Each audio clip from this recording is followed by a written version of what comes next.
out.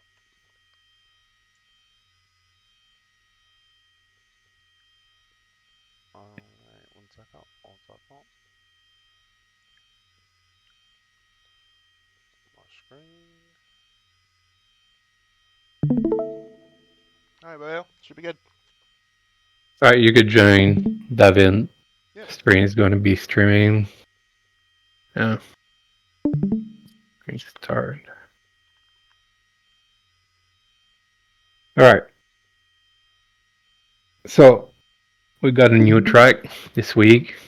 It's rare that we have a new track now. So I didn't have time to do any live on this, so I thought instead of doing what it will still be a bit of a walkthrough, but I'm gonna try to focus more on how I approach on learning a new track. So I know the track. I drive this track in other sim, but not in the GT3. So at least I know the layout and where the track is going, by watching Formula One and stuff like that. So I know the track, but I didn't drive ACC the GT3. Right. So the first thing I did, uh, I watched a hot lap on YouTube from IMO just to get general idea where to brave. Just because I want to get my practice, I want to practice so much. I don't want to go on a trial, I don't know anything, and need to guess every corner. So I have a general idea of where to brake, but now I need to try it for real. And also by watching stream, there was a bunch of different streamer that was streaming since it was new. So I watched a lot of ACC race. So I got the idea from that. So I have at least a good start. So I'm not going full blind on it. And the other thing I will do, I will start with a base setup that I have that I'm using for like all the track just to start with, and then I could later I will change the setup if needed. And so for now, I just want to go find my breaking points. That will work for me for my driving style. Seeing it in VR, so it's another tendency in it on just a normal screen. So I'll go out on the track with 40 liter to start, just and then I will go back on the pit and we'll try. We'll adjust the pressure after like 3 laps just to get a good pressure. I'm not gonna touch anything on the setting for now.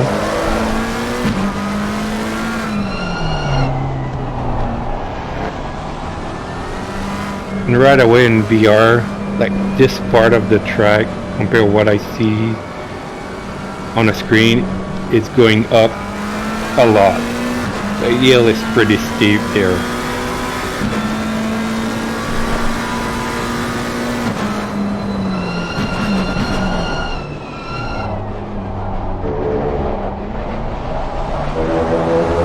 Do. So like for example the next corner is before the yellow grid that you brake. Like before the 100-meter mark somewhere.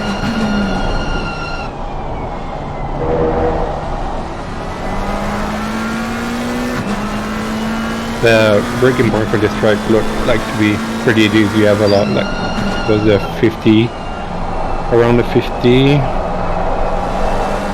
This one will be this road on the right.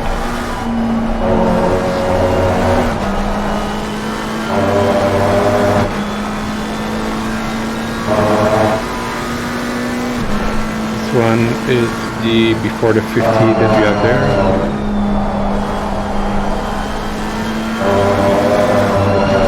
This one you have the pit entry on the right. There's a lot of good braking marker for this ride. It should be helping you. This one again is before the 100-meter mark. So my goal is to learn something every lap. Like first corner was slow. Obviously I could brake later there, but right now I'm just trying to find something. Again, 100-meter. So then I see this one too, I could brake a bit later than that.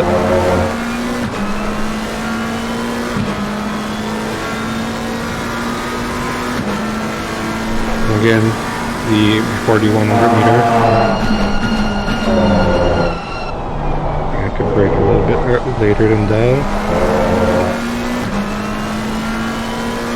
And it will be the 50 meter before it.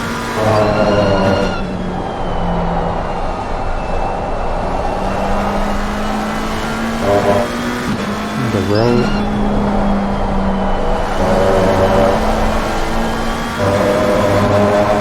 Forward neutral, okay. On the corner that I did before. I could brake a little bit later. I just want to go again. 50.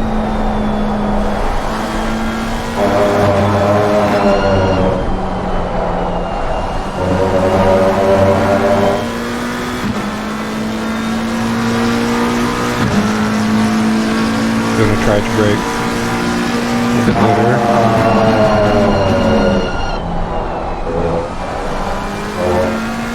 It was a bit better. Do you see the delta time of the dash?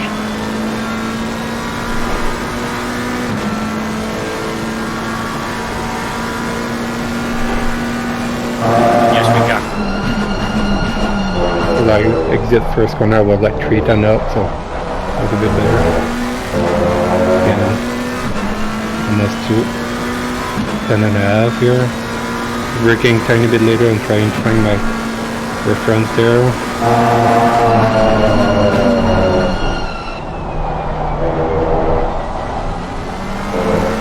Like 610 now, so I know I'm doing something right. I'm 610 faster than previous lap.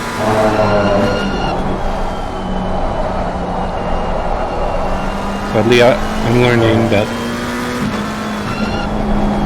I could start to slowly increment the speed of it.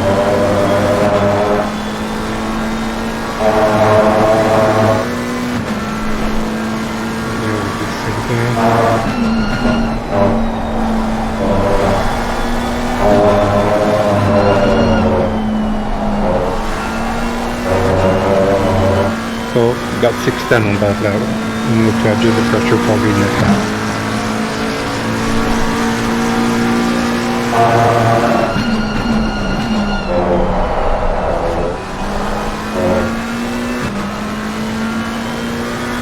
Even that corner, maybe I'll try the third gear. I feel like it's going too low. So I'm going to try next lap and first corner I'm going to try. Try third gear to try to carry him a bit more. Okay, so now you see the delta going down. I miss a bit the corner. So just to have starting to feel something.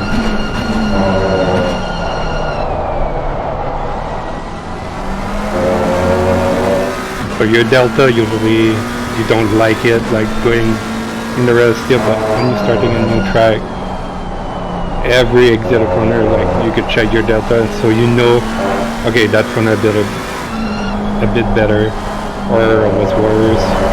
And then if you invalidate it, I'm gonna try to start also trying to find a track limit on this track, because for sure if they are like F1, this corner will be probably one of the corners that you'll get a lot of drag limit. Let's try third gear.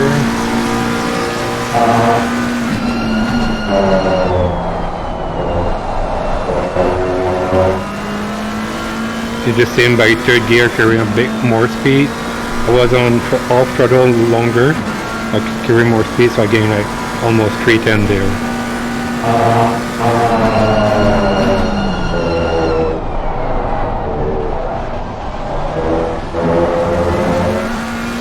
After half a second, so second gear seems to be working good there. And already you see them using all the track, because that is common for every track that we run. We try to open the corner as much as possible. That does not change here. trying to get back on throttle soon.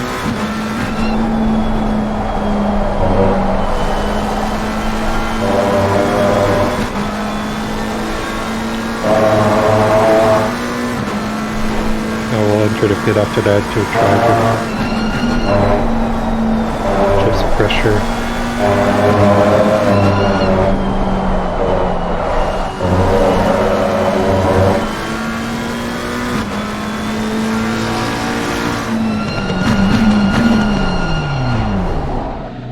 So only do like 3-4 laps.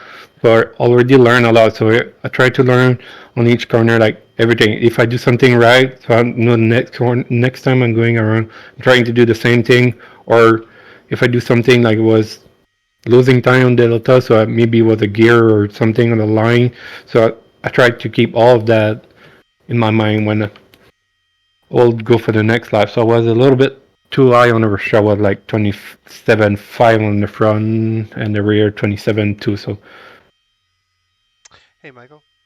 yeah, I was gonna say, like, I think one of the things that's really important to pay attention to is that regardless of any track anywhere in the game or just anywhere, you're still kind of relying on some core fundamentals, right? Like you're making sure that you're using as much track as possible because it just yeah, helps you. You're making sure that you're banking time. So as you find 3/10 on a lap, you try to make sure that the rest of the lap is as consistent as possible to hold on to those 3/10 because in that way yeah, it's less that you have to do the next time round, right? And then the other thing is that you're experimenting, but you're only experimenting in key places. Because if you experiment too much, too often, then you don't know what's really giving you a gain versus where you've screwed up because you experimented one place and then you didn't in another place. So, like for example, turn four going through in second is a huge amount of time. Like I'm not doing that, and I should, right? And a few other places like that that'll just stand out. Like going through turn one and third, I've been going through in second all day. I've never tried third, so I'll try third. Right? Things like that. You find a lot of time very quickly so that you can move on to other things. yeah. You need to try. You need, like Devin said, bank a lap, and then you'll have your delta that will tell you if, right away if you do it something right in the corner or something wrong. It will be in your face right away. It's Hmm. not gonna lie. It's corner by corner. The delta is it's not. It's where you're gaining time. So on every corner if you in practice it's your best time. In quality it might be a worse enemy, but in practice you need it to know because it's hard to know. Sometimes you have. I'm sure it's already happened to you. It's happened to me. Like I'm driving like first lap out. I feel like the lap was insane, and then I find out that it's like 2 seconds off my best lap. But without the timer, it's really hard to get used to that. So put a lap in, go in, and for those of you who are newer, I will try to do a bank lap and then try to improve in the first corner and do the rest, like Devin said, do the rest like you did before. For me, I'll since I have more experience, maybe I will try on every corner just because I'm so used to it. I know right away without when I get a couple lap in, if I do something good in the corner, I will know even not even I don't even need to look at the delta. I know that corner was better by feel and the way I accelerated, shifting maybe sooner and stuff like that. So those I could know it even if I don't look at the corner. So for me, like I said, I was doing it like almost every corner and will keep doing it during the practice. But for those of you that focus on one corner, okay, go out, do a lot, find your first turn one, gain 210. Okay, try to do this rest equal, and then next lap, try to do this turn one. Same thing, try to gain on the second corner. You could add one corner at a time, not just working by one corner. Well, the other thing too that those of you who have more experience can kind of take along with you is that if you've driven a lot of the same car often, you get a sense for like how well does this car brake, how well does this car turn, so you get a feel Yeah. for it. So you can figure out which one should go deeper in the test compared to the others, right? Yeah, And so it helps you with know. braking. You're still driving like the car you feel, right? You're still driving the same car. All the difference is the place that you're braking Yeah, in. The same place that you're pumping. The same place that you're fueling. The same car. So you can take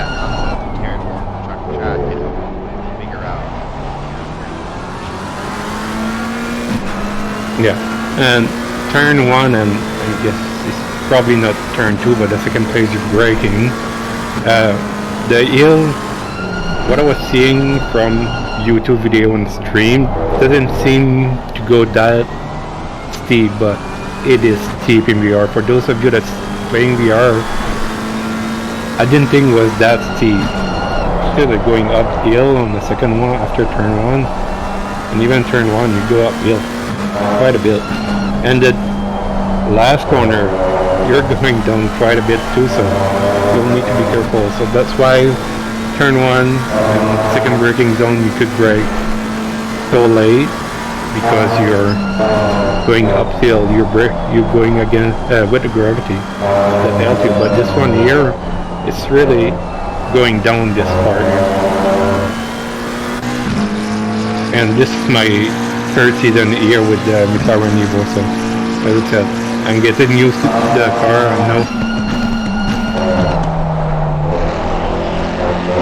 know what I could try with the car. Yeah, I went down to second but changed quickly to third because the McLaren like to be a lot of time ER. This corner I think I could brake even later than this. We're still improving, but we'll still brake later than this.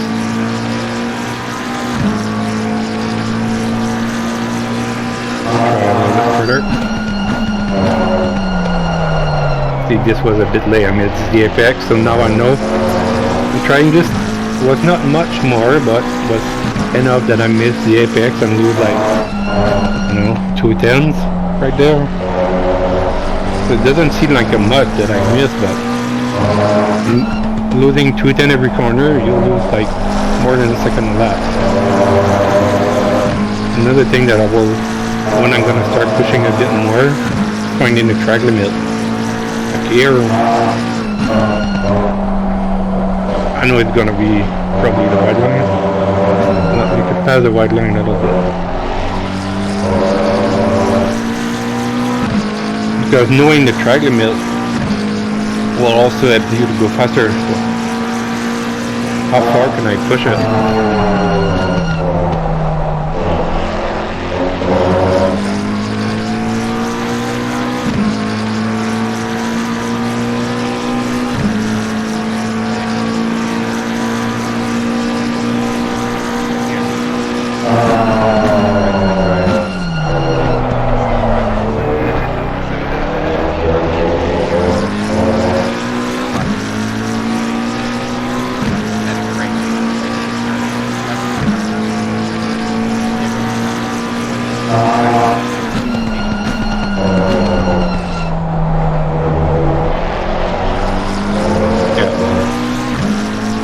There, so you need to find the limit. It's gonna gain time. If you're not going here, you're staying on the before the white line, you're gonna lose time. It's simple when you have more track. This corner, see, I touch now I know that this corner, if I touch the gravel, I only touch like a tiny bit and invalidate my life. So I know the gravel is track limit there. But I still know that I'm 2 tenths faster, so I learned track limit. I learned that I gained 2 tenths in turn 1 and 2, 3 tenths now. It's invalidated, but still data from you to know. Here, last time I know I could touch the yellow sausage with my outside tire. It will not invalidate the lap, so I know I could go at least there. And I don't think you could go much further than that yellow sausage on there.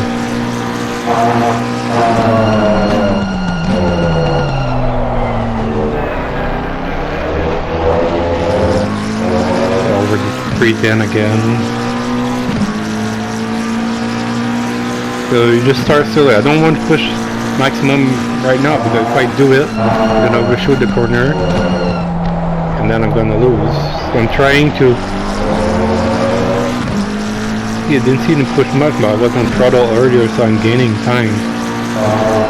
So I'm just letting the car go. Patient, back on throttle when it's time to get there. Keep gaining time.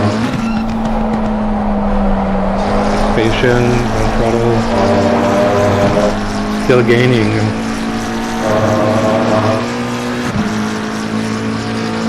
And the same thing here. Gonna get the car go. Throttle. Try to get on throttle early. See, I'm almost a second on this side just by focusing on my exit when I'm gonna get on throttle back.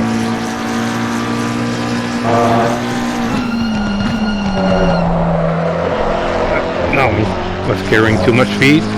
See, I know that was just a bit too much speed. I'm going sideways. A lap eventually. Yeah, well, the lap is invalidated right now because I went off limit. But I could still swing. See, after the lap I was at 10, but now I'm losing here. So this corner was worse. So even though if you're in Balde, you're going to swing one corner, you can still learn a lot of things on all the other corners in the track. Because they'll still showing up if you miss it, still showing up for the rest of the lap.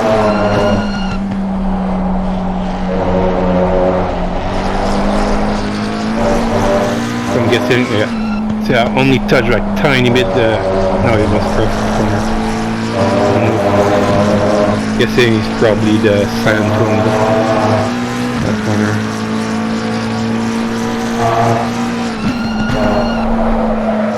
I'm trying to push and the car's starting to slide. That's not good. Just pushing, trying to push too much right now. So I need to back up the braking just a tiny bit just to get a little bit less speed on the corner to get faster.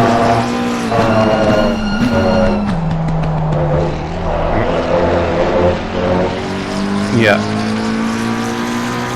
See, and when you touch it, see how much time I'm losing? I'm still losing all the way up here, losing 410. Tiny mistake, doesn't seem bad, but that time is lost. You're not gonna gain it back. So focus on the rest of your lap. Try to keep, at least keep it there. If it happens in a race, you're losing. Don't try to over push when you do a mistake because you're not gonna gain it back. I'm gonna try and third here. See, the exit seems to have no power on exit, so second was probably the best choice there. So you need to experiment when you're learning a new track. Server is there for that to practice. If you're not pushing, you're not trying, you're not gonna find your time. That's the only way to find it. If you're not pushing it any close to the track limit, you're not gonna be able to improve after a certain point because you're already at the max, the minimum time you can do the lap by being on the inside of the white line of the track. But it doesn't seem much, but it opened the corner a lot. The turn one will be a tricky one to get there. Let's use for example, right? Like a couple times you went through in third and you found time, and then after a while you started kind of losing the car a bit. So, Oh, mentally you're going to think to yourself either A, I need to either back my braking up and try third some more, or yeah, I'm going to try some engine braking and try second and just see. And yeah, the reason why you want to try those things is because you're not going to be doing laps by yourself all the time, right? You're going to be with other cars sometimes. So you may want to try a lower gear just to see if I needed engine braking just to keep from rear-ending a car or something like that. Will the car do yeah, anything weird, right?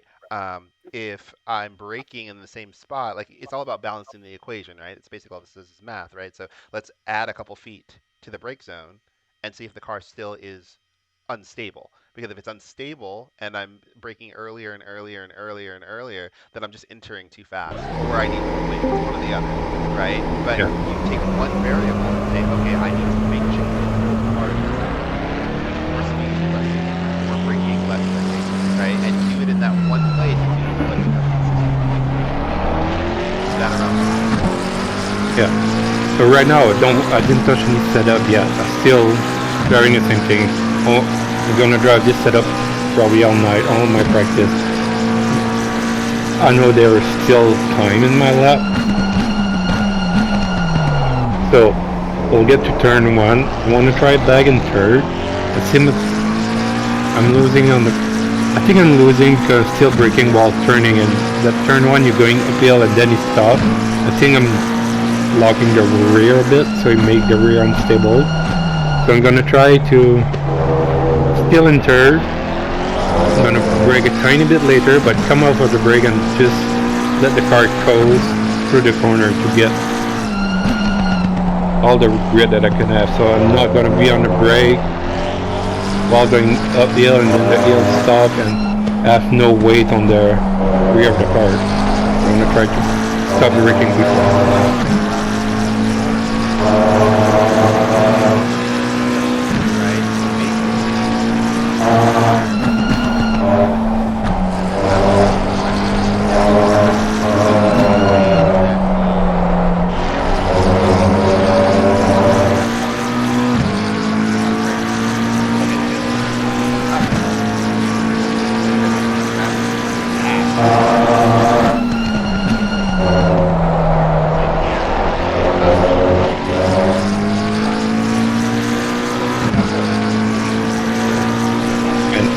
It's big.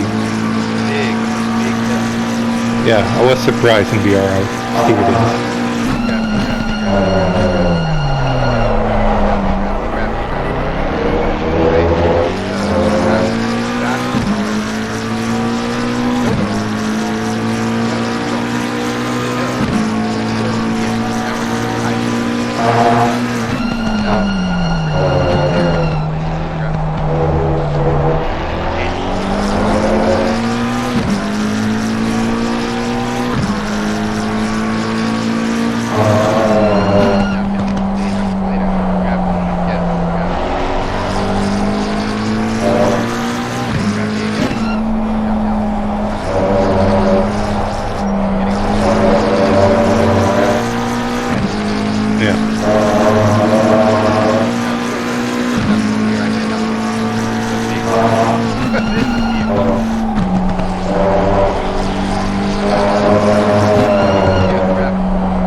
I was in second this time, so seems to where I'm gaining 10 right now.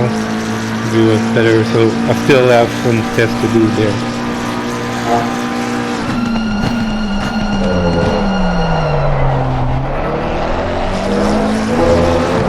Try first. I didn't never try first there. Usually McLaren doesn't really like it.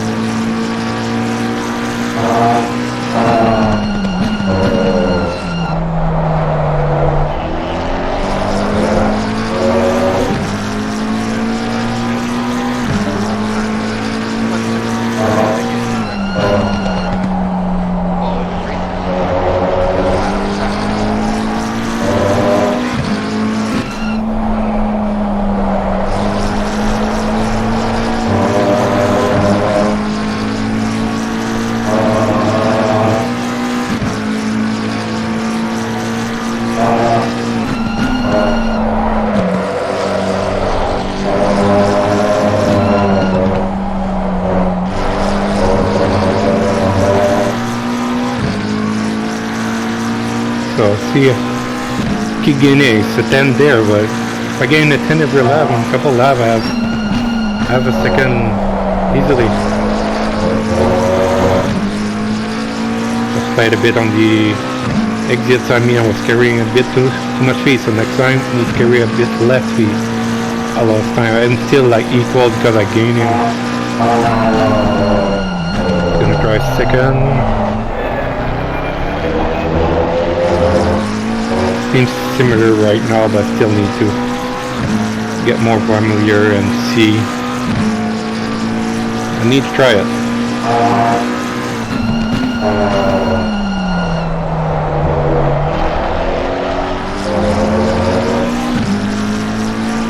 A little bit later on throttle, but yeah. I'm losing time on the exit. Feel that brake a little bit.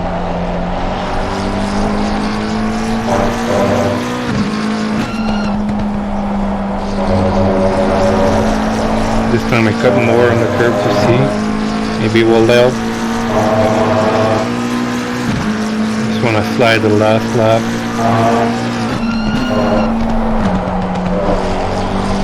Do better.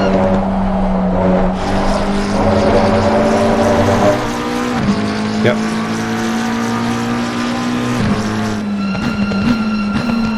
See, compared to the first lap that I did, that was sick. Almost 2 seconds. So first lap was at 1:30, and after no, last lap was lap 15.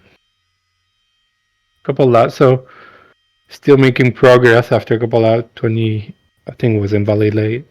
Uh, yeah, it was invalidated that lap, but it was close. So I know I could do that lap back just by not invalidated somewhere. I don't know where I invalidated it, but still now first lap was 130.5, then second one 29.9, so it was roughly half a second. And then I gain it a fair bit at the beginning, and then at the end you'll see it will just decrease. You're gonna gain less and less time, but that's just normal. If I look at my data, my fastest lap right now, valid laps 128.4, and first sector is my fastest one on that one, but sector 2 and 3, I have a better one on the other lap. So I still have time, still a lot of improvement to do. So, what questions do folks have? You've watched Michael drive for 20 minutes, and I've been talking for most of that time. I'm sure someone's got a question.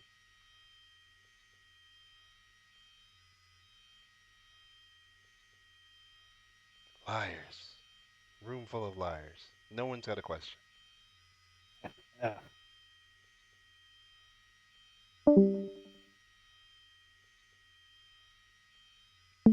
So we can all do 28s now. Well, that's pushing it. Because Like I'm telling you, Uh, if none of you have a question and none of you are doing 28s, you're doing this whole thing wrong. So, you could ask for the line breaking reference. See, I know where they are, but like me, you will need to try it like I just did. yeah. Is So, anyone in the chat could tell me every breaking reference for all the lap, all the corner? so in turn one, um, what's the advantage of being second gear over third gear? I don't know yet. I'm still testing it. See, I was doing it in second or third. It will also depend on the car. Hmm. On my car, might be better in third when I get. If I could carry a bit more speed, maybe with the setup change, if I get more done fast, I could gain more with the third gear. Well, we'll see.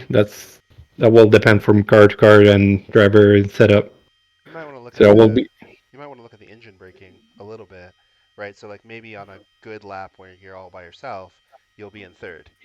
But Yeah, in a battle, when you're with somebody else, you may not be able to brake with the same amount of control in third when you're behind a car because you have to brake earlier and you have a little less space, a few other things. So it's helpful to know that the car can get away with going through in a lower gear if you have to basically pull an emergency brake with engine braking or make some other alternative adjustment, right? yeah, So having a couple of those tools in your back pocket to improvise with can be helpful because there's some corners where it's like I can't go through in third no matter what, or I can't go through in fourth no matter what because the car's just going to feel like crap. So yeah, I'm not even going to be there, right? So it's good to experiment early. it's yeah. like at Turn the one could. moment.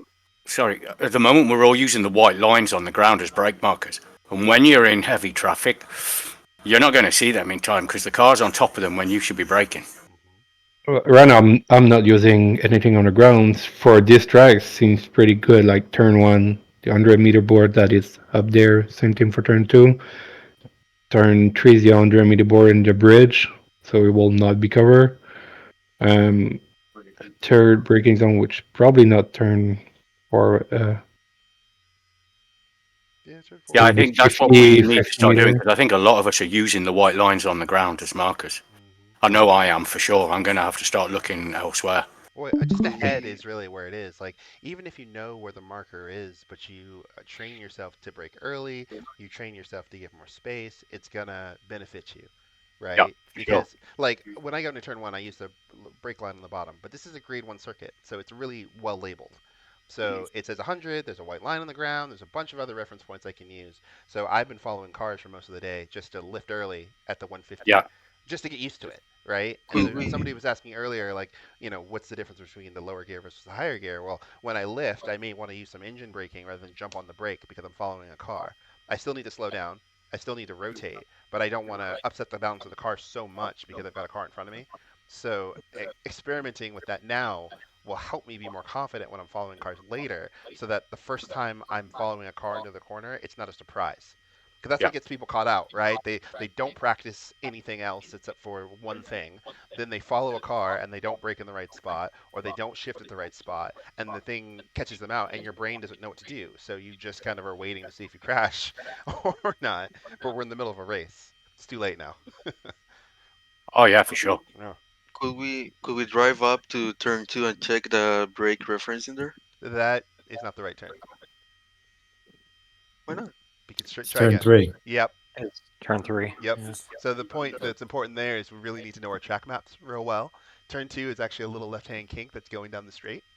So we want to make sure that like we're checking our maps and we know what turns what turn. Because if he Right, did but what you you're said, he'd start in the middle of the road. you Turn are not 4 is braking fine. on turn 2. You're braking in turn 3. But yeah, Yeah. turn 3 then. Could we Yeah. check that out? Yeah, and that's why I was saying second breaking point because I know this. I didn't look at the track Yeah, map yeah. from But the that's Discord. why I chose both of you, right? That's You're what like I that's not the assume. right place. Yeah, Yep. there are some tracks that are even worse than that. Like Kalami after the race start, they come that's turn one, not the one at the bottom. Yeah. the, but yeah, turn three will be the 100-meter board, a little bit before the 100-meter boards again, like turn one. I'm impressed you Same kind of thing. haven't like setting the track out yet.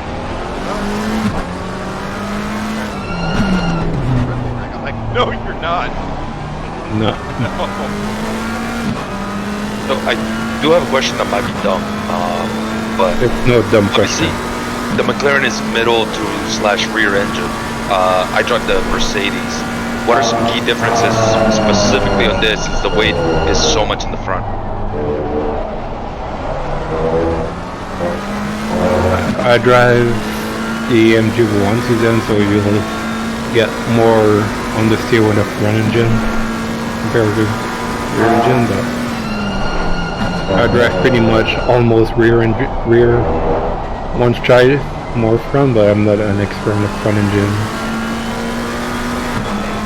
Yeah, Cars don't get very great irrigation rates unless you put the engine in place to try to drive it like that. The way the car goes through the corner is the same way the engine goes through the corner. So really, I don't think that it matters as much as the application of the engine is I need to change my mind and get those things when I change the way I get into the throttle so that the car executes properly. Right? The engine of the car is really intent is the same. Richie, look at the ground on turn 3. The brake reference, the white line goes across the whole track. So even if you are in the inside or outside, you should be able to see it. Yeah. That is what I wanted to check out. And he has a border above it as well. yeah, I'm looking. See, one, two. So this is the benefit of a grade one track, right? Grade one tracks have good representation of the lanes. So you can see on the left and the right that there are brake markers.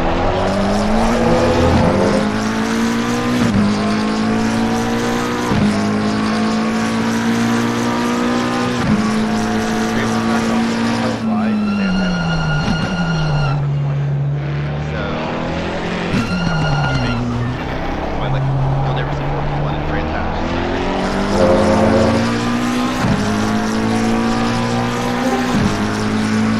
We have marker ground up there. There's plenty of good marker here compared to other, like Barcelona when we got to. So you have the long right and then the corner. While going extend 5, there's like no marker there. But this track, all see here we have a 50 again, and here I'm using this. This could be broke, but I'm using something here.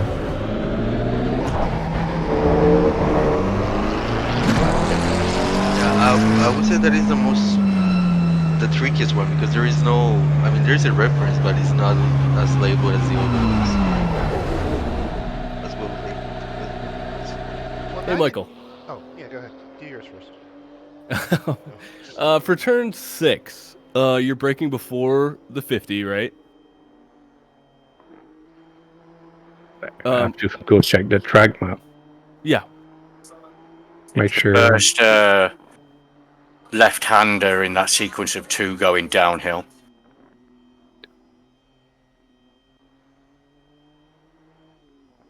Yeah, 50.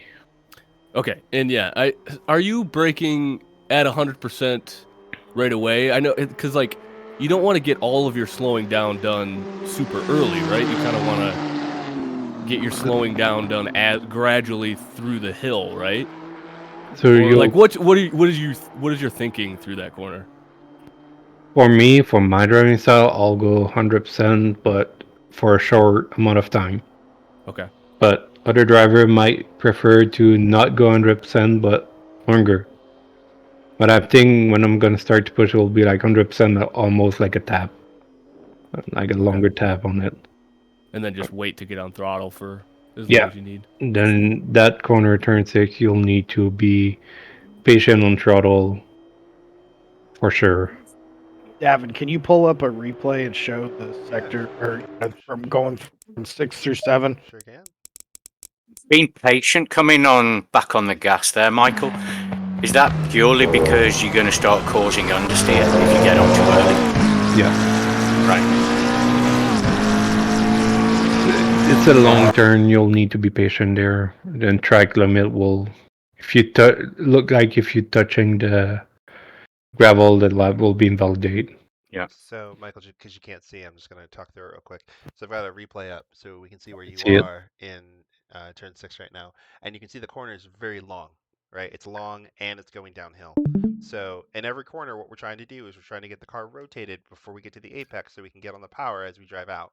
So we can't get the car just rotated here because there's a lot of corner on the other side, right? We have to get the car rotated here so that it can be facing the apex on the way out.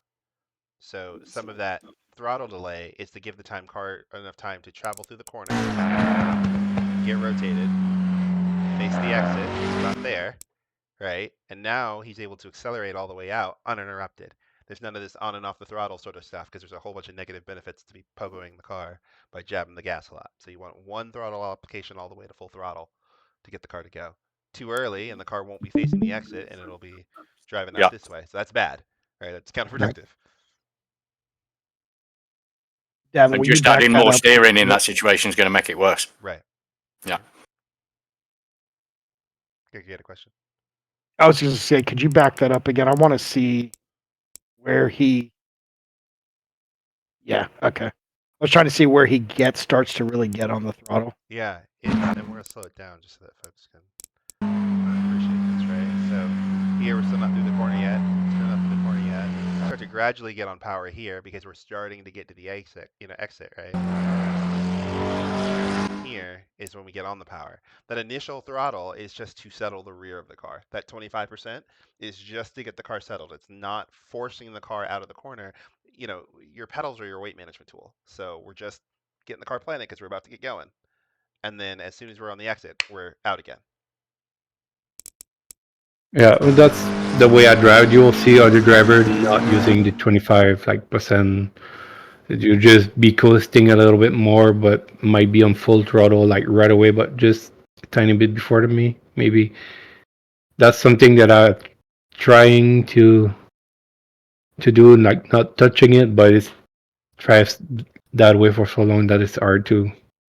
It might be a bad habit, like on a lap. If I Depends. It depends. be, Oh, yeah, well, yeah, it depends, but you could try it, but it's not necessary. right. Well, because Some corner is really, really good to do that. Like just settle the car in the other track. I think think Kota was a good one. I think here was where you were on the power really early. Yeah, when I went wide. Like in some places, you can get on the power too early, and you'll tell because the car will give you a negative reaction. You got on the power, you're trying to go left, the car goes right. Right? Either you got on the power too early, or you got on the power too much, and the car will give you immediate feedback because the car's not smart. It only does what you ask it to do. So, Yeah, we try to. I was talking to Gregor about this earlier today, right? Let's try to see how much lap time we can get out of the car with just changing our driving first, because it's the most dynamic thing I can fix quickly. And yeah, then once we get consistent, I can start making setup changes because I know what core theme I'm trying to get out of the car. I'm not, 4 seconds off the pace changing my setup because we haven't touched a single thing on this car, and this lap is already quicker than 80% of the laps I've seen today. So So, I have a question for 9 and 10. If we want to move on, I don't know if we're still going through this, but my question is, should you be grabbing corner? Should you be grabbing curb on the inside between 9 and 10, and then how much curb is too much curb on 10? so this is 9, right? yeah, Yeah, yeah. Yeah. So just go slowly in that Devin. This curve look pretty flat. You could touch it here. If you pass the curve, then will be track limit. Here, don't touch the yellow sausage. Same thing here. I think you could go until the end of the curve. Yeah, for track limit. so let's go back because But they are smooth. You yeah, could use it. right. There is a big, huge bump on the exit on this one. There's a huge bump on the end of it. It will take you out, or it will unsettle the car. So here, all right, slow down the camera speed. Here, one thing you wanted to pay a look at is the shape of the curving, right? So it curves and then is flat. So this flat is a benefit for the car because if you get the car up over it quickly, you can drive over it and still use that section of the track. If you're on the red and white, you're still imbalancing the car and it's not a flat surface, so the tire contact patch is less, so the car won't turn as well. So if you're gonna use that, use it. Right. Don't half-ass it. Right. Yeah. If you're going to use it, right? But if you're going to miss it, miss it. If you're in the middle, then that little bump will then knock the car farther over, and it hurts you more because the curbing over here is dramatically different Yeah. from this side to this side. This is a raised curb, right? We're going to look at it like this, right? This is a raised curb. This is higher and goes up and down and up and down and up and down, where this is more gradual. So if the car is on these bumps, it won't stop because you're trying to put weight on the car while it's going thud, thud, thud, thud, thud, thud, thud, thud, thud, and doesn't turn anymore. So you want to stay off these when you're making the car turn. Check at the very end of this curb. Somewhere over here, there's a bump. Yeah, I think it's there. yeah. And it will, yeah. It's Well, okay. also it makes sense why there's a bump, right? There's 3 levels of gradation change, right? So this curb ends, so this is going to drop the car. There's a grate here, which is going to drop the car. Then these 2 curbs aren't flat, so that's going to raise and drop the car. And then over here it'll drop the car. So you want to stay on the inside of these so that you don't deal with any of this, right? And that'll help you. And then when we get down to turn 10, I'm just going to leave the car for a bit. We're going to get down here. We want to, you know, miss you with this Avoid that. noise, avoid this with this noise, right? Because you're already on a hill. This is a sloped surface, right? And there's a big dip there. Right, If right. This compression here will just make the car awful, right? And if you're gonna do it, like if you're gonna do it, center line this thing, right? It's not gonna be fast, but at least don't make it so that in the middle of a compression, you're bouncing the car in the air again, because now it's going to bounce down the track, right, and be even harder to control. So I always try to miss this on the left-hand side, but if I'm too close to a car or I just fuck the entry, then I'm going to almost drive into the grass to make sure that I'm not hitting this, right? Left, fine, Another right? go for it or don't go for Right, it kind go of for it or don't situation. go for it. Exactly. But even if you go for it, like the thing you want to think about is put yourself in the mind of another car you're following, right? What happens if they're too low or hit the middle or fuck it up, right? You want to make sure that you are far enough away from them that if they go for it and they're steering or they just make some mistake, that they can spin and bounce on their own and you don't collect them, Hmm. right? Because that's going to happen. I 100% guarantee we will see this in the next couple of days. Two cars will go down in here. One car will hit the thing and bounce or lift or do some adjustment. The other car will come in at full speed and just slap right into it, right? Because they weren't anticipating that he might be out of shape and tried to go through as if he wasn't there, and he was there.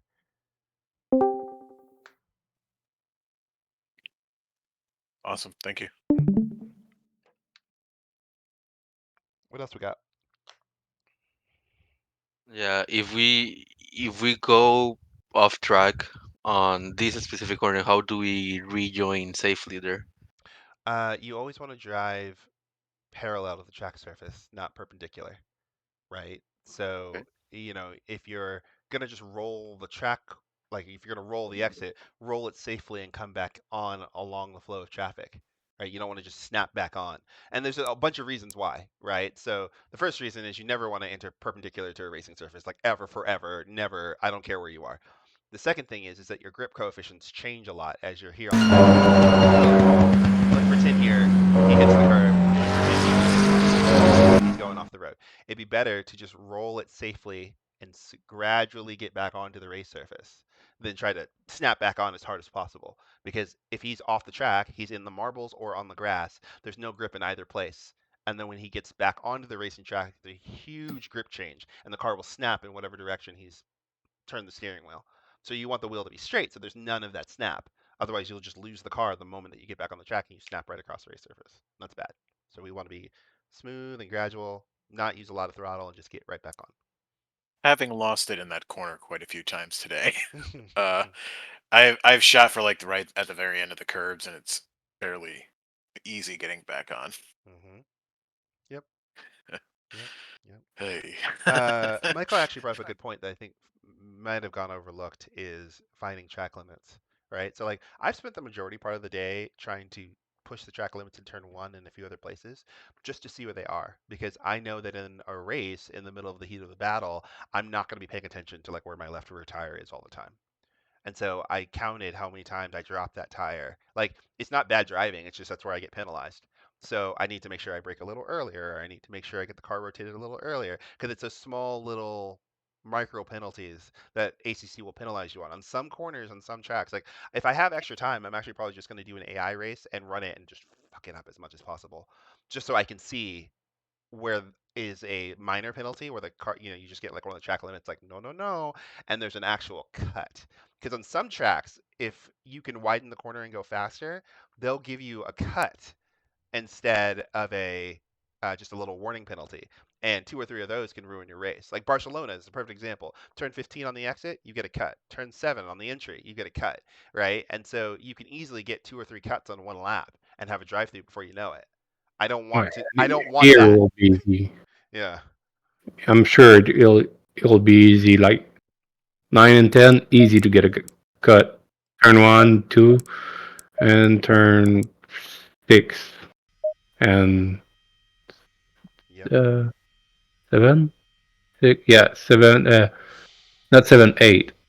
If you go too wide, going on like I did too quickly on throttle on 7, your exit of 8, you'll touch the gravel, and that's invalid. Yep. It will be easy to get a drive through here. Yeah, just do like a 10-minute race. Like it doesn't even need to be long, right? Just I need to do 5 or 6 laps almost as recklessly as I can, just to see how bad it is, right? Yeah. And you get all your cuts all done real fast, and then you're like, oh shit, that's where all the cuts are, and then you go come back to hop and run like normal. But it's good to have that information because it's really, really frustrating. Like especially when you're in a battle and it's like you get a drive through because you dropped a rear tire. Like, come on. right? So I don't want to give away those things. Also, for those who don't practice this, it's a huge benefit because when you're chasing them and they're constantly running off, running off, running off. I've chased people into DTs before where you're just following them and they're constantly cutting that exit because they haven't practiced it. So you just sit behind them for 3 or 4 laps and they get themselves a drive through and I never have to worry about them anymore. So it's a good Such a nice strategic guy. benefit. Such a Right. nice guy. Yeah, you just sit there and you're like, boop, boop, boop. Oh no, a DT. You have to go into the. Oh, shucks. Right? And you just keep on driving. So it's good to have that information. Takes 10 Yeah, minutes. and I think here will be very important to be careful because, for example, Spa, if you go to Radion Rouge, you could lift and just have a warning, but I don't think here lifting will make a big difference. I think they are pretty strict on the Yeah. cut. Yeah. Yeah. Right. Right. Yeah, ACC tries to give you some grace if you are shown to not be trying to like gain an advantage. So if you make a mistake and you're not on the gas and you just roll through that section, and some corners on some tracks, it'll just be like, oh, track cut. Misano's a perfect example. You can run a Yeah, shit line in the middle sector in Misano, and it's like, oops, we all make mistakes. But if it sees that you're on throttle and are carrying speed through there, then they're like, no, no, no, you tried to cheat, and it'll penalize you yeah. quickly. Misano, before the airpin, you could get a track cut before entering the airpin, and at the airpin is, you could get like two really easy there Yeah. if you're not careful. So it's good to check, right? Like I a lot of folks I see, especially our rookies, do what I call junk laps, right? They're just kind of driving around. They're not taking any sort of note of whether gaining time or losing time. Even on the lap they're down where they are finding time, they're not taking any note of it at all. They're not checking where the track limits are or like checking to see where they're dropping a tire. They're just, oh no, I got a red lap, right? They're not ever driving into the pits, ever. So the first time they drive into the pit stop is when they do it in the race. And I'm sure most of you can't tell me where the pit lane line is on the entry to this racetrack. It's not at the beginning, right? Things like that. And so they hurt themselves with a lot of avoidable errors that if they had done Yeah, 10 minutes of homework, not even, they would avoid most of those things. And the race would be so much smoother. But they're busy trying to beat some lap time that nobody gives a shit about, right? You should be gathering data. yeah. Every lap, Hmm. every corner, you'll get bunch of data that you need to remember. Hmm. Especially on the pits, figuring out where the break point is the most important in my opinion. Yeah. Well, like, and I'm gonna give you guys a free piece of advice. We're gonna just go over here. No, I'm No. doing it now. I'm doing it right now. Look, No. look. You enter here. The racing surface is still here. The pit lane line's down here. It's way down here. Is it where it changed color? Yeah, where it changed cover, right down there. There's a Yeah. sign, and we're just gonna fly right down there. Whoop, shoop, right? Pit in. This is where the pit lane starts. So when you are driving down this surface, this is a raceable part of the racetrack. You can go through here quickly. You should know how to take this turn at a reasonable amount of speed. You should know to get your braking down. This straight is long. You should not be running through here, right? And when you're following cars, like be aware that some cars will brake a little earlier, so don't just smash the crap out of them. But shit, right? This is a relatively easy place to brake once you get through it. And then on the pit lane exit, right? The pit lane exit is curved, but the racing surface starts here, right? So when you come across this line, this is time to go. So you need to know how to brake for this and make this turn because your outlaps will be vitally different. Like if you drive up here on the surface and go through here on the limiter, you will be get passed by this car here driving by because you're going through slowly on the racing surface. So you need to be aware of those things. But also be aware that people may hit those walls and you got to Yeah, be a I little bit saw aware of them. Georgie stream. He went to that corner a bit too fast. The rear got loose and hit the left wall with the rear of the car. If he was in the race, Game he over. spin at the end of it. Yeah. Yeah, Game over. Game over. So you want to practice your outlaps like outlaps sometimes. And like try to have a decent amount of pace, or at least have the muscle memory to know, like, okay, I'm not going out at full speed, sure, but at least I know I'm going to make it to 100%, right? But not be on the limiter going 50 all the way through the thing, right? Cars will be shoving you as you're coming out of the pit lane line if you're going that slow. I got this at Misano on the house. Even I went off the pit limiter. Someone who was in front of me was still on the pit limiter, like until the barrier, and that way is way farther than where you should go. I mean, it happened to me at Barcelona, right? I went in to go to the pits at Barcelona, and somebody was on the limiter before the road really even started. So we traveled down the entire length before we got to the pit lane line at 50 because I can't go around them. I can't fit down there. So I went from almost being able to take the lead to coming out right behind the lead because I lost like 6 seconds waiting for Yeah. that. Right? It's a lot of race time you don't need to give away. That 6 seconds is impossibly hard to find out here. It's incredibly easy to lose over here. We need a camera on you to watch you lose your shit when someone does that. The racer in me gets so mad, right? Because I did so much work to like work the lead down and be in the pit window and get a good in lap and come all the way, and then to basically be, at parking lot speed on the racing surface. I'm just like, why did I do all that work? Right? So frustrating.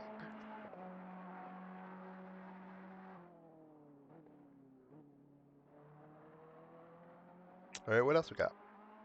Can we check overtaking spots? Ooh, this is There's a very lot hard here. here. Oh, we should talk about that. Yeah. Okay. Landry, do you want to go first, or do you want me to go first? Doesn't matter to me. Ooh, I want to go first then. Yay. So, there's a big deal about this. So this track is hard to pass on in general because the average speed is quite high, right? There's kind of two schools of thought I have with overtaking around here. First, I think there's a lot of plays here. no. There's a lot of places. That's why I'm saying it's hard. But there's two schools of thought about it, right? Yeah. So the first thing is that you want to look at where there are places of big changes in speed, right? So you think of turn 1, you think of turn 3, you think of turn 4, you think of kind of 7, because of the way that the corner goes, where the cars ahead of you will go from high speed to low speed or medium speed to high speed. Because if you can carry a better exit or entry, you can get the appropriate overlapping places, right? So that's the first thing. The second thing you want to think about is places where cars can lose momentum and you can make rolls out of momentum. I pretty much think everywhere in the middle sector is a valid place from that. So 4, 5, 6, 7, 9, if you're being really bold about it, where if you miss the line, then Well, if cars. you miss Yeah. 7 and 8, you get a good chance on 9. Right, exactly, right? Or you can get a run coming out of the corner of the cars ahead of them, right? Where you still want to get that overlap there. You want to flip that of like where are high risk spots where, frankly, people are going to do some dumb crap, right? Don't do anything turn 10. Yeah, 1, people are going to be dumb. 3, people are going to be dumb. 4, people are going to be dumb. 9 and 10, people are going to be dumb. And so you want to, be aware of where you're positioning your car to not invite them to dive up the inside of you. Like going into turn 3, don't be fully left if you think someone's going to make a full send on you, right? Make sure to know where your early brake points are so you can make the corner if you're going to be offline, things like that. 9 and 10, don't be too close to people in case they mess up. You don't want to smash them back, especially if you're in a multi-car battle. Make sure you have enough space, right? But you can pass a lot here. It's just that it might be like a sprint to a sudden overtaking opportunity sort of thing. Right? You might be doing several laps where you're just sitting behind someone for a while reading them, and then they miss the apex in turn 6. If I can add something, the switchback is really powerful here. In turn 3 and 1, I guess. If you get if you nailed the switchback, you're going to basically pass them. It's a lot like Formula 1 in here.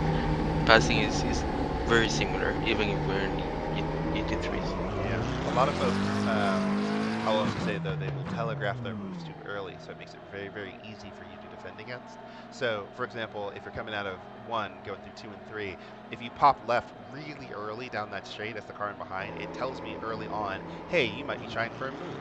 So I'll sit in the middle of the racetrack, right? I don't want to go fully right because because of the one move rule, right? Once I commit, I can't go back.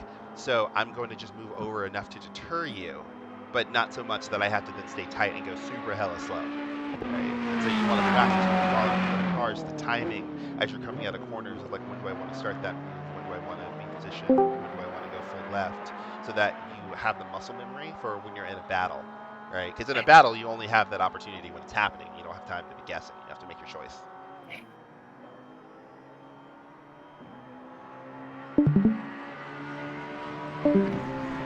What else we got? But do you want to go on track to show what do you want to do? Yeah. There you go. Maybe just while you're going through, I've been having a lot of trouble carrying speed through turn 1. like consistently.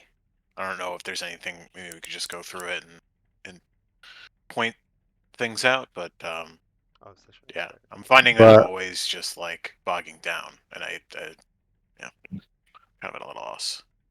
maybe compare my speed and your speed. If you're over my speed, that's you're never gonna work probably because you're trying to.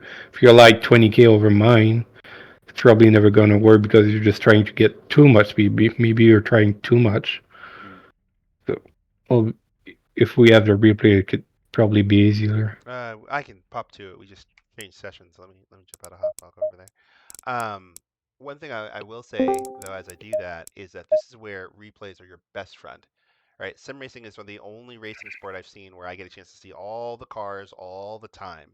So if you are having trouble with a corner, but you know somebody else definitely isn't, it's a really good opportunity to go on board their car while they're doing a lap and watch how they did it, right? So many people do not do that, right? And so they waste this golden opportunity, right? Landry's driving, he's doing a 28. He just did the lap. It's like free money, right? And so sit there and watch him and sit on his car and make sure that you are observing what he's doing because that'll give you some references, right? Like where is he braking? Where is he turning? What gear is he in? And that'll give him a place to start. Is this one? Oh, I'm Yep, gonna have to sponsor. I'm watching him already. Uh-huh. Here we are. Here we are. Yeah, that's probably the biggest thing that like I notice a lot of people don't do, right? They're several seconds off the pace. There are people in the session that are several seconds up on them, and they just kind of go, oh well, oh, right? So you've Mhm. just missed all this key data, right? Like, dude, him and I are driving the same car, and I've already noticed two places that I'm going to go back out and try that I never tried before. And I'm like, oh shit, okay. Like, there's a reason I'm driving the McLaren. It's because the fast guys were also driving the McLarens. So I have a very clear example of like, oh, he entered in third, I'll enter in third, right? Now, if you're in a different car, you can take a look at the mile an hour, right, and say, well, he was around 120 when he got there. I should be around there. So let's figure out what gearing that is and do the math. Start. Yeah, I also hadn't thought about trying going through there in third either. Yeah, me Yeah. too. Me either. Right? I had been doing second and first for most of the time, and then realized near the end that second was a little better. I never even tried third.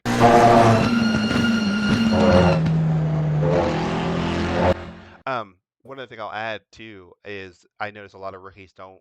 They're not really comfortable with the car on the limit of adhesion because they're not trying to get the car there. Right? They're so focused on being tidy and following a path that they're not on the limit. It is unbelievably easy to drive the line at 10 miles an hour. Any one of us here can drive the line at 10 miles an hour. We have to get comfortable with the car in a bit of a neutral steer. We have to be able to feel what it feels like on the limit of the tires. The car is sliding across the racetrack a little bit because that's where the last little bit of time is, right? To keep that momentum high. If you don't get a kinesthetic feel for that, you will never go fast. A lot of the like folks who are slow and that have always been slow have never practiced just pushing the car in certain corners and feeling it through that entire phase of the corner. Like on purpose, trying to get the car to wiggle a little bit, like make the car show its weakness a little bit in a couple places. Otherwise, you don't know what is understeer versus neutral steer.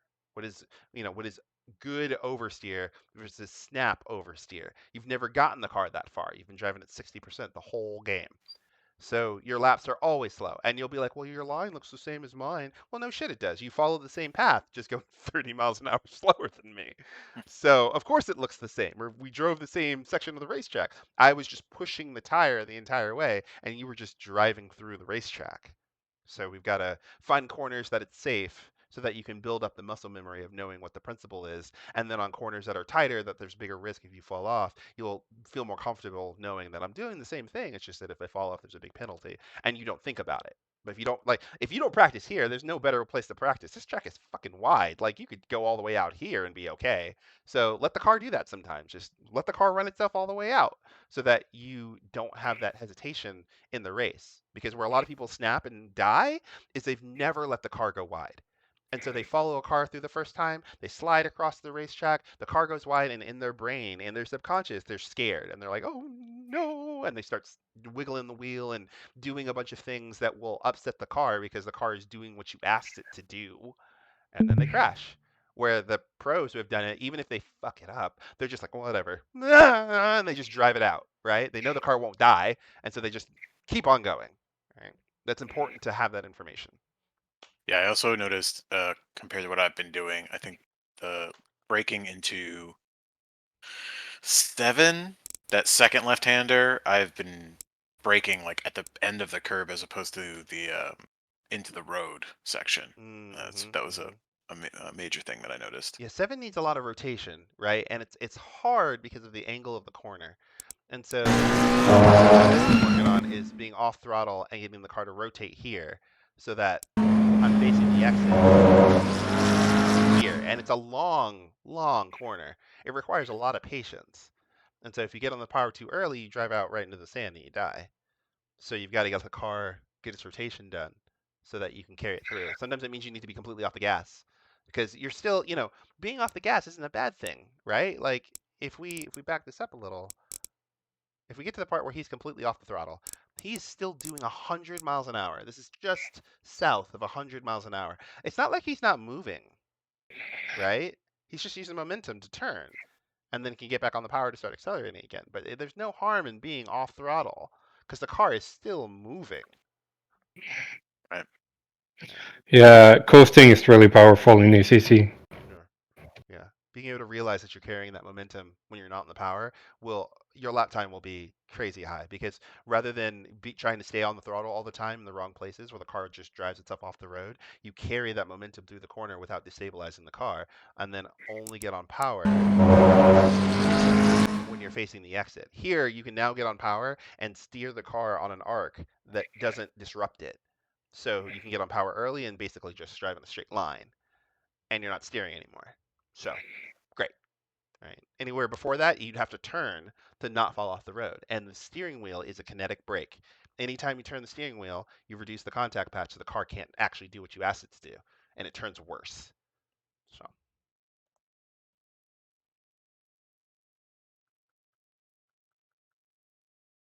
all right. Are we good? Anyone have other questions, or folks gonna go drive a car, or everyone fall asleep? I don't have a question, but I do have an example of a switchback on turn 3. Hmm. How you can know that and gain the position there, if that's something that you want to see. Yeah. Yeah. Pull it up. All right, sure. Um, Here, I think you can see it. Yeah, you'll have to. Folks will have to change screens to All right, so original. this was earlier today. This is me. This is Catch, and we're going to turn 2 or 3.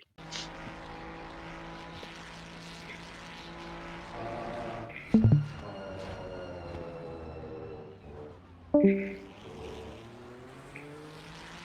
that's it. It's that easy, and I'm way off behind. Like he has the position. He's out there just by doing the switchback properly, which he did. He goes way farther than me. I'm here, and there he goes. And it can work the other way around. I think here as well. Here he's in the exact same position.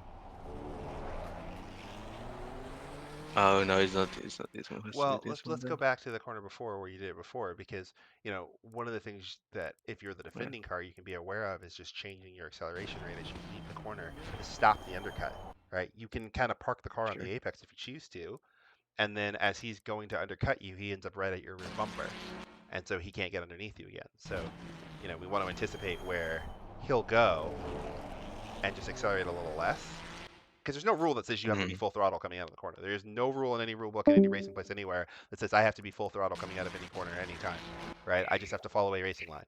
So you can adjust some of those things to defend so that you don't just give them an open space to just accelerate right through. This is the corner. I think that this was when he did it. Over here.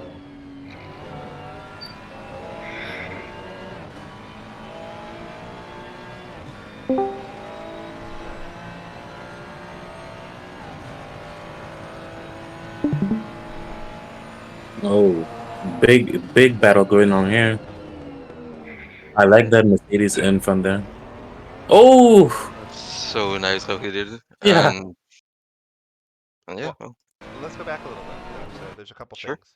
So yeah, let's go right there before the entry. Yeah. So first thing, right? If you're in the pursuing car, you look over at the 26 and you say, well, he's not in the racing line, so his corner's compromised no matter what he does. Right? He can't go be at full speed because he should be where Greg is. So that's the first place to start. The second thing is as you get up to the turning point, you want to see when the opponent turns in. Because if he turns in at any sort of full speed, the understeer will carry him wide, and that's a really good indicator I can pass this car because he's going the opposite direction that I'm going, right? And depending on the driver, some drivers know that they are offline and will change their approach. So you have to keep a close eye on them as you turn because, like someone like me, I will just lift here and not accelerate. I'll wait for you to finish your swing and make sure you are right directly behind me, right? So I won't go right here. And then that way you're just stuck with me at my speed because I can't go in fast. So I'm going to make sure you don't go out fast. So you need to make sure that Yeah. you're paying attention to those things because I'm not brake checking him. I'm not decelerating. I'm just not accelerating. That's fine. Yeah, for sure. It's just like kind of parking the car there, knowing that the car behind you won't be able to just run through you. Right. Something like that. So he has to Hmm. do something. In this case, lift off, but But it I also have to works think of really my well. opponent who's on the other side, right? Like Greg, I trust. I know he's aware enough and considerate enough that he won't just drive through me. Some guys will just move out of muscle memory and won't think and just completely obliterate you because Hmm. they don't give a shit. They don't care. So you've got to realize, like, do I want to battle that guy this way because he'll probably kill me? Versus, like, this guy will actually pay attention. So good, good, Yep. That's what I wanted to show you, basically. That's it. nice, thanks. Yeah. Yeah, then there's another way of saying what you're saying about that is that when you're approaching, if you're the inside guy, when you're approaching that corner and you know the guy's going to go over under on you, you want to be slow enough that you don't go out to the left. You Right. actually go out mid track, Right, and you go just mid-track. Exactly, exactly. Because you can open the door on the exit just as much as you open the door on the entry, right? And a lot of folks, just out of habit, try to immediately go back to the racing line no matter what's happening. And so they create the opening for them, or like for the guy that's trying to pass them, because I just want to go back to the racing line. Well, there's an infinite number of lines you can choose. Just like how there's no rule in the book that says I have to go to full throttle right away, there's also no rule that says I have to go on the racing line. I can pick whatever line I want.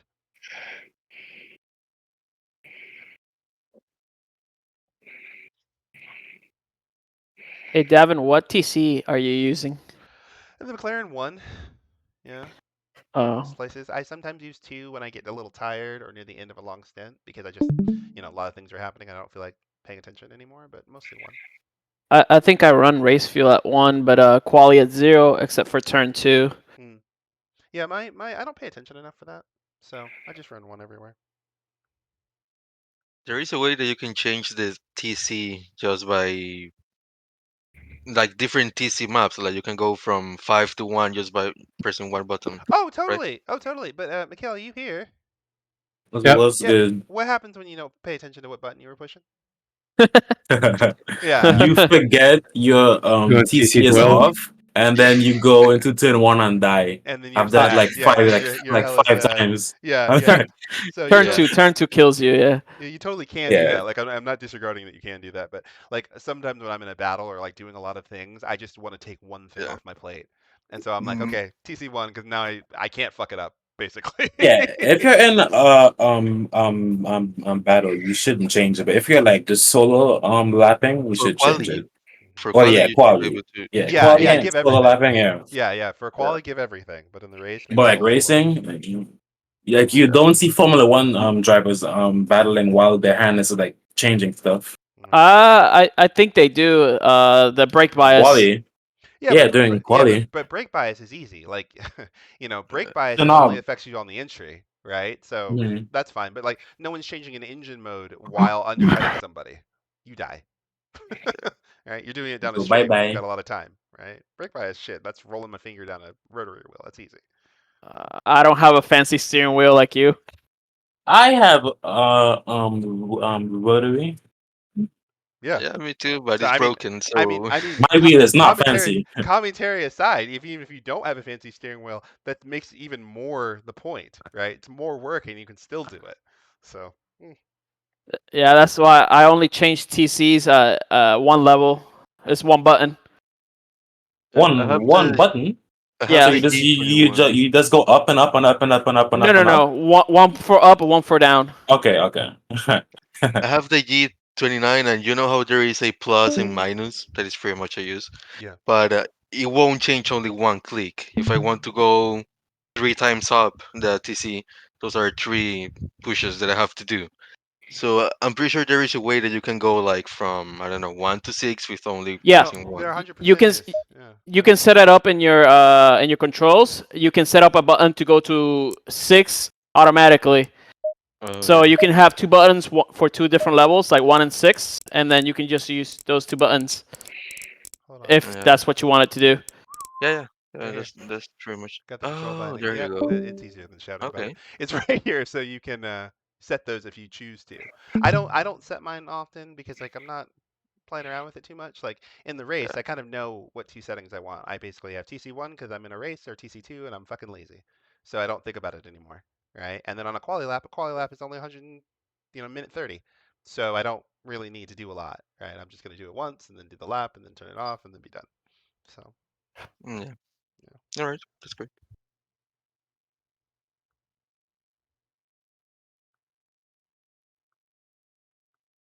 Michael, you got anything else, or can I end Nope. the recording? Nothing else on my side. I'll be practicing. That's what I'll do. Well, thank you, buddy. I appreciate you. No problem. Hope it helped.